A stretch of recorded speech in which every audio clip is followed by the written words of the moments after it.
तो फ्रेंड आज के वीडियो सीरीज के अंदर हम जो डिस्कस करने वाले हैं अगले टॉपिक को, ये हमारे यूनिट नंबर 4 का लास्ट टॉपिक है जिसका नाम है एएमक्यूपी फ्रेम टाइप। ओके, तो ये किस तरीके से काम करता है जल्दी जल्दी से इसको हम लोग कंप्लीट कर लेंगे ताकि हमारा फोर्थ यूनिट भी कंप्लीट हो जाएगा।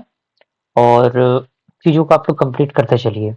पॉइंट कह रहा है कि AMQP frames are categorized into several types, यानी जो आपका एएमक्यूपी फ्रेम्स होते हैं वो कैटेगराइज होते हैं अलग अलग टाइप्स में, और each with a specific role in communication process. हर एक के पास क्या होता है कि स्पेसिफिक रोल होता है कम्युनिकेशन प्रोसेस के अंदर।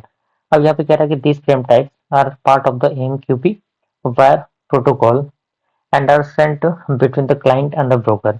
यानी ये जो फ्रेम टाइप्स होते हैं वो पार्ट होते हैं एएमक्यूपी के, जो वायर प्रोटोकॉल होते हैं उसके, और ये शेयर करते हैं क्लाइंट और ब्रोकर के बीच में नेटवर्क्स को। ओके, अब यहाँ पे कह रहा है कि here is the breakdown of की एमक्यूपी फ्रेम टाइप। सबसे पहले आपका आता है मेथड फ्रेम्स। इसके अंदर कह रहा है कि method frames are use to perform operation और control action on the MQP broker. यानी जो मेथड फ्रेम होते हैं वो यूज किए जाते हैं परफॉर्म करने के लिए ऑपरेशन को और कंट्रोल करने के लिए एक्शन को, जो भी एमक्यूपी ब्रोकर पे काम करते हैं। अगला पॉइंट कह रहा है कि दे typically correspond to request and response for specific operation. यानी ये टाइपिकली क्या होते हैं, कॉरेस्पॉन्ड होते हैं रिक्वेस्ट और रिस्पॉन्स से किसी भी एक स्पेसिफिक ऑपरेशन, जैसे कि डिक्लेयरिंग क्यूज और एक्सचेंजेस।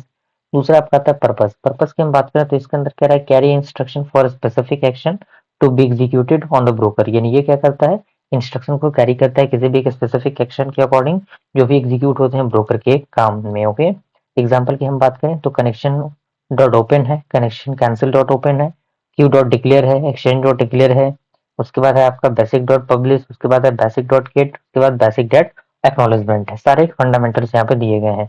दूसरा यहाँ पे है स्ट्रक्चर ऑफ मेथड फ्रेम। तो फ्रेम हेडर है, मेथड क्लासेस है, मेथड आईडी है, पेलोड है। दूसरा आपका आता है कंटेंट हेडर। तो कंटेंट हेडर क्या होता है, तो इसके अंदर पॉइंट दिया गया है frames a content header frames provide meta data about the messaging content there being transferred. यानी जो भी मैसेज ट्रांसफर्ड होते हैं उसके मैसेजिंग कंटेंट के अकॉर्डिंग ये काम करता है। And they carry information about the message properties. यानी ये क्या करता है, कैरी करता है इन्फॉर्मेशन को और मैसेज प्रॉपर्टीज के अकॉर्डिंग।